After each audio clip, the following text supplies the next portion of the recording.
L'objectif, c'était de faire se rencontrer différents acteurs en matière de biodiversité en région wallonne, donc principalement des entreprises, mais aussi des personnes qui sont actives dans le domaine.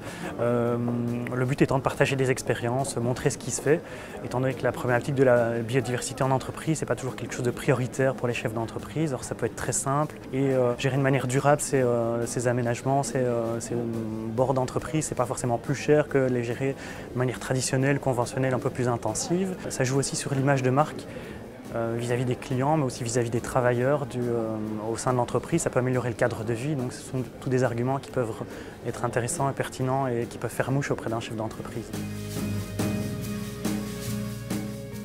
Malheureusement, créer des réserves naturelles ne suffit pas. On crée des réserves, la biodiversité continue à diminuer. Il est donc important de créer des liens, une notion de réseau entre ces différentes réserves. Et donc ces liens doivent être créés sur l'ensemble du territoire.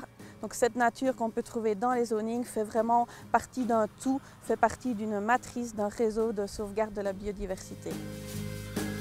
De plus en plus d'entreprises et de plus en plus de communes aussi souhaitent s'inscrire dans cette dynamique-là. Et je crois que ça, c'est très positif. Ce serait dommage de passer à côté et d'imaginer que ces zones d'activité ne soient que des zones pour installer des grands hangars, des entreprises ou des parkings, sans imaginer que justement sur les espaces non occupés, on puisse avoir toute une action liée à la gestion différenciée en étant attentif à ce que ça serve à la planète, au développement durable. Plusieurs zonings s'y sont déjà mis, entre autres via les plans communaux de développement de la nature. On peut citer par exemple la commune de Bastogne. Leur service environnement s'est installé dans un zoning et depuis ce zoning a mis en place le fauchage tardif et la gestion différenciée. On peut également citer IDETA qui a mis en place un zoning écologique à Tournai Ouest. Au niveau du département Nature et Forêt, nous sommes également les coordinateurs de la série Actions 100% Nature du gouvernement wallon. Ces actions consistent en une série de fiches thématiques pour sauvegarder la biodiversité sur l'ensemble du territoire wallon.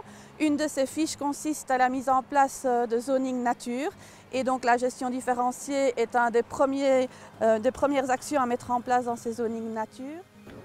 Donc en fait, au sein de l'Union wallonne des entreprises, il y a deux cellules qui travaillent plus spécifiquement sur les thématiques environnementales. Donc une cellule des conseillers en environnement et puis on a une cellule des parcs d'activités durables donc qui travaille plus spécifiquement sur les zones d'activité économique avec des démarches de gestion collective, d'aménagement paysager, d'inciter les entreprises à se fédérer pour mieux gérer les aspects environnementaux. Et donc on les aide, on essaie de les appuyer en leur faisant notamment des séances d'information ou en les aidant à communiquer aussi, bien informer le personnel, les clients, tous les visiteurs de l'intérêt et du pourquoi on fait cela. Donc dans le cadre du réseau nature, on propose aux entreprises un encadrement personnalisé avec des plans de gestion, expertise de terrain, inventaire d'espèces pour les aider à développer un projet nature. Et le second aspect, c'est vraiment développer l'aspect promotion, visibilité qui va permettre aux entreprises de sensibiliser les employés et les autres entreprises du zoning. Et pour y arriver, il y a différents outils, notamment un label qui peut être décerné 1 an après la signature de la charte. Au niveau budget, ça ne coûte certainement pas plus cher d'entretenir différemment les espaces verts aux abords des entreprises. La gestion est moins lourde quand il s'agit de gérer une prairie fleurie qu'une pelouse que l'on va tondre 14 à 20 fois par an. On peut faire des pelouses fleuries également qui nécessitent des passages moins réguliers et on va voir toute une série de plantes qui vont apparaître spontanément et qui vont apporter aussi leur intérêt au niveau des insectes. Comme industrie extractive, on a un premier problème auquel on doit faire face, c'est l'accès aux ressources naturelles. La politique d'Heidelberg au niveau de la biodiversité, c'est de se dire ceci fait partie du core business.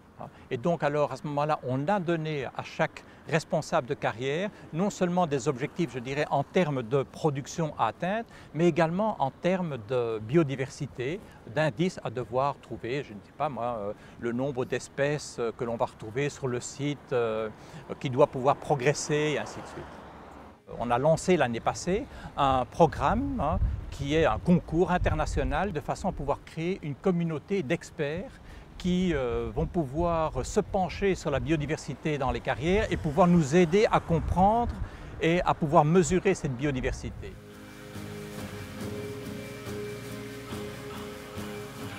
rétrospectivement, maintenant, quand on voit les différents projets qu'on a fait au niveau de la biodiversité, donc que ce soit le projet LIFE ou le projet d'aménagement à Schaerbeek, on voit vraiment que si on considère la biodiversité au tout début d'un projet, souvent ça rapporte aussi au niveau financier et ça donne aussi une bonne image au niveau d'Elia, qui au départ n'est pas du tout une entreprise tournée vers la biodiversité, où son business n'a a priori aucun rapport avec la biodiversité.